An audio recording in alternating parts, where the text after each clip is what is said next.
Salut à toi, t'es bien avec NSD. Je vais parler du couteau, qui fait des fois des débats interminables quand un instructeur montre une défense sur attaque au couteau. Alors je vais être clair dès le début, oui, le mieux face à un couteau, c'est la fuite, c'est sûr et certain.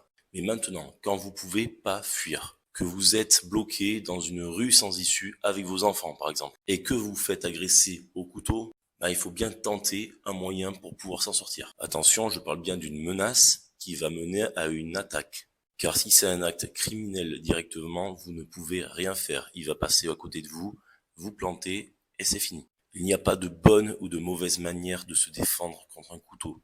C'est souvent de l'observation, c'est à l'instinct, c'est de l'entraînement aussi, même si une attaque au couteau, c'est comme un coup lambda, on peut mettre le même à chaque fois, il ne sera jamais pareil. Sauf que le coup de couteau est dangereux et peut vous coûter la vie. En cours, par exemple, on fait beaucoup de mises en situation pour essayer de s'en sortir, pour essayer de se sauver la vie.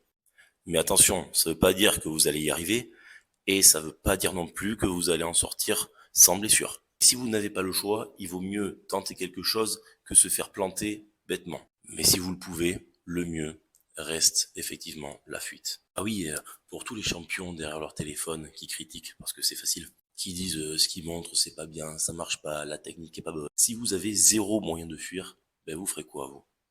Allez,